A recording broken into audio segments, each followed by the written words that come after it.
filles. Elle est pas à la circulation.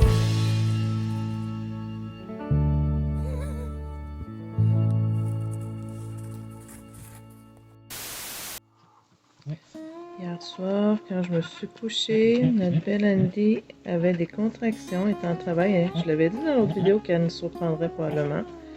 Finalement, c'est elle qui a eu ses bébés en premier. Puis là, elle a un gros garçon puis une grosse fille. D'après moi, c'est fini, mais... Et ça a super bien été. Elle a fait ça toute seule comme une grande.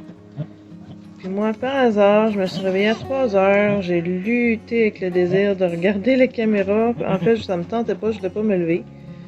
J'ai finalement ouvert les yeux, j'ai regardé la caméra, puis j'ai vu qu'elle était en train de pousser. Fait que je me suis envenue, puis je vais pouvoir m'occuper des bébés avant de retourner au coucher. Deux beaux bébés en bonne santé.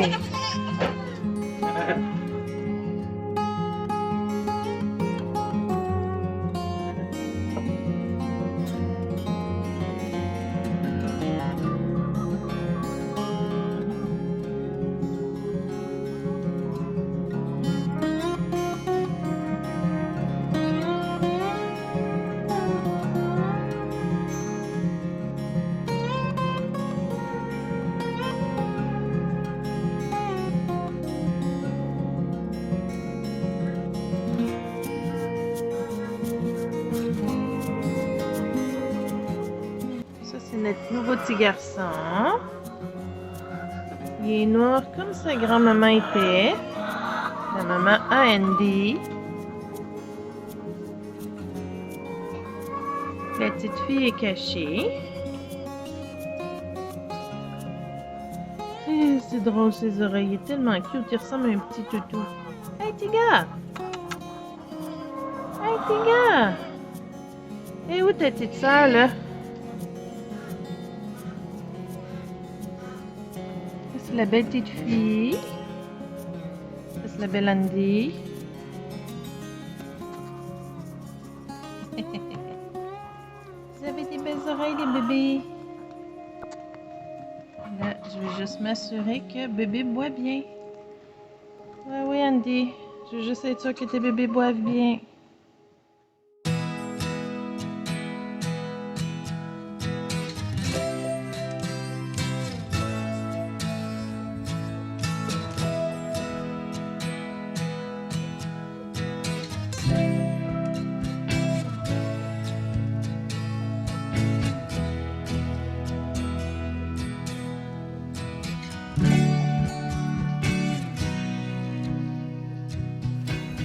Il fait chaud aujourd'hui.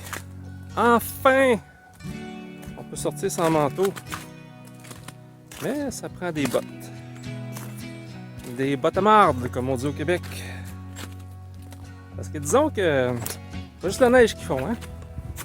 En fait, ce qu'il y a en dessous de la neige, ça fond pas, là, mais ça se révèle. Fait qu'aujourd'hui, j'avais hâte de pouvoir sortir puis commencer à faire mon petit planning.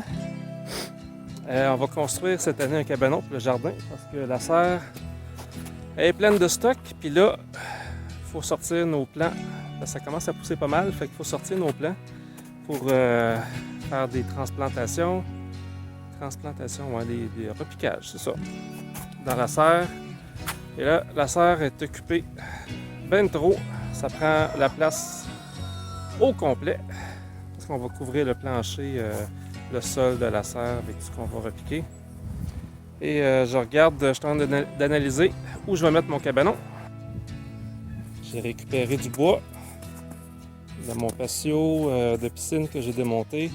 C'est sûr qu'il y a des bouts qui sont pas bons là, mais il y a des morceaux quand même assez bons là-dedans. Fait qu'on va pouvoir récupérer une partie. Et là, ma première idée pour l'emplacement pour le cabanon, parce que aussi, il ne faut pas oublier que je veux annexer les canards au cabanon. Enfin, on voulait prévoir une cabane pour les canards pour qu'ils puissent accéder au jardin cet été pour nous aider à combattre certains insectes, combattre les limaces. Fait que ici, idéalement, ça serait une bonne place parce que ça serait proche pour le jardin, ça aller chercher des outils, faire d'entreposage de tout l'équipement qu'on utilise. Puis il y aurait une entrée directement au canard pour aller au jardin. Sauf que d'un point de vue stratégique, ça bloquerait ma vue de la maison. On aime bien avoir une vue sur le jardin quand on est dans la maison.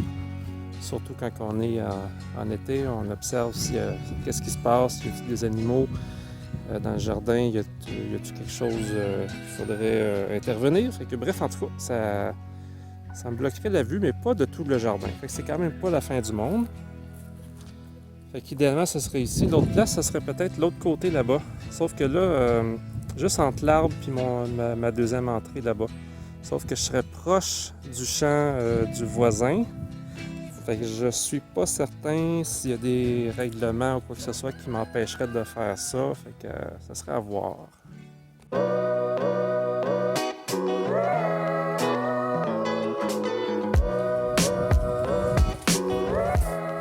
Ouf! Il fait chaud ici, mes amis! Et comme vous pouvez voir, pas mal de stock qui devrait être rangé normalement dans un cabanon. Tout notre stock de toiles, des toiles pour le gel et tout. On a bien du matériel aussi, des pots, nos bacs pour les cultures.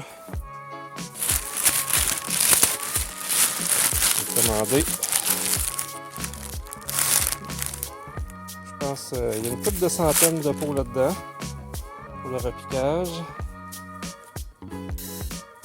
Fait que c'est ça, il faut tout clairer ici. Là. Fait que, en attendant que le cabanon soit construit, on va emmener tout ça dans le garage. Fait que c'est juste pour vous dire, ça c'est une perte de temps.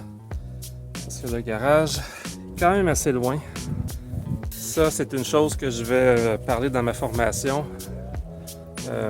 Pour le gaspillage, je vais parler de gaspillage. Il y a plusieurs sortes de gaspillage, puis entre autres, quand on a à faire trop de déplacements, on perd trop de temps, c'est du gaspillage. Fait qu'il faut planifier ça aussi.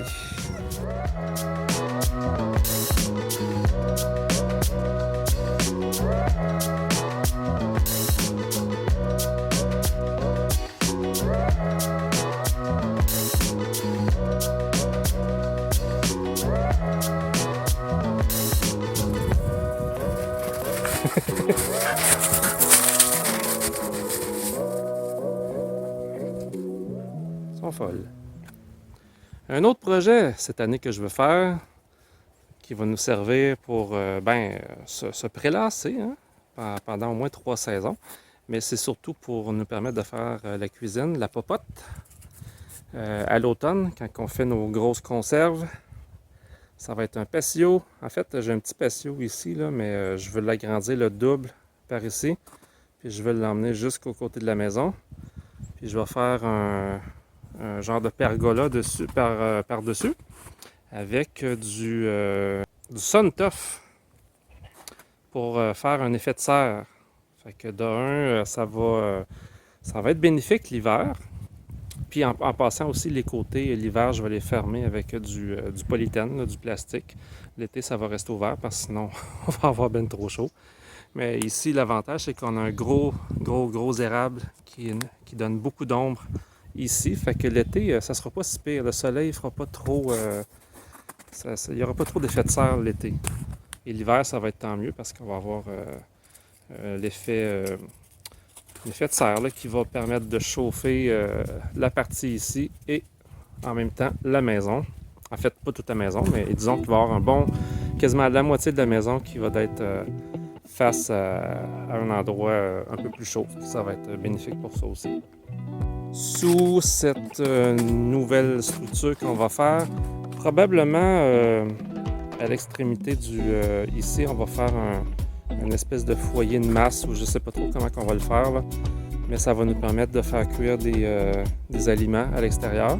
On va s'organiser pour être capable de faire du pain, de la pizza, mais aussi d'avoir des grosses méga marmites pour, par exemple, faire une méga sauce. Une méga sauce à spag. Ou de la ratatouille, méga batch de ratatouille, etc. Fait que tout ça ici, cette année, c'est un projet qu'on a.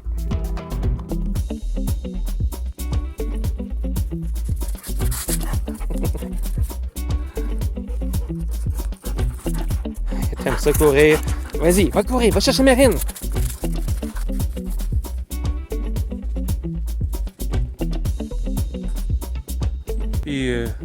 cache pas que il y a peut-être un... Ben pas peut-être. Il y a un spa qui s'en vient en dessous de cette future pergola-là. C'est pas parce qu'on est en autosuffisance que... Pas besoin d'avoir un petit peu de confort, hein? Après une journée de travail, là, dans le jardin, là, un spa. Oh oui, monsieur, ça fait du bien.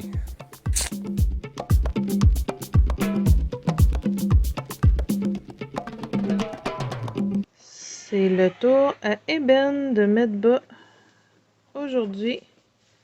2 cette semaine. Elle est en travail depuis une grosse partie de la journée.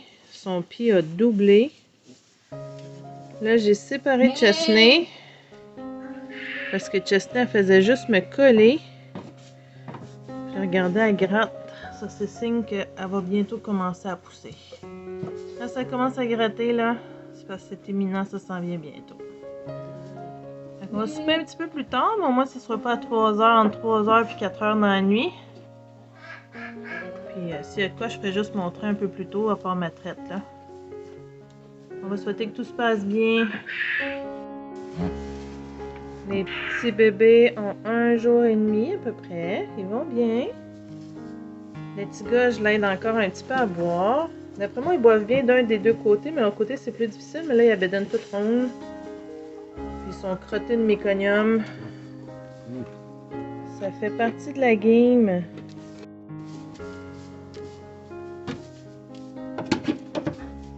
Elle n'est pas de bonne humeur. Andy, quand elle a des bébés, là, elle devient vraiment possessive puis territoriale. Hein, attention à pas faire mal à tes beaux bébés. Ben, petites oreilles. Ouais, toi, c'est beau, petit coco.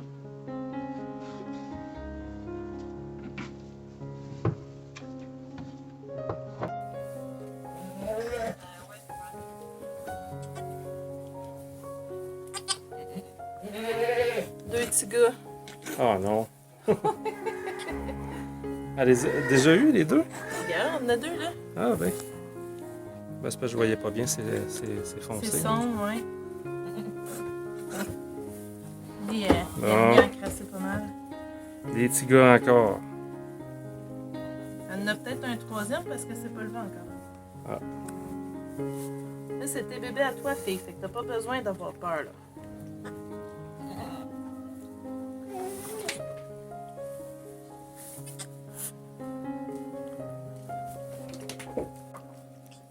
T'es attaché, toi?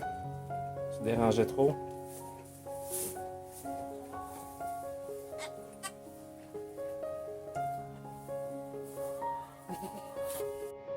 L'ébène me faisait peur parce qu'elle lichait pas ses bébés, puis là, elle les lichait. J'avais bien peur que l'instinct maternel embarque pas, mais c'est en train de se faire.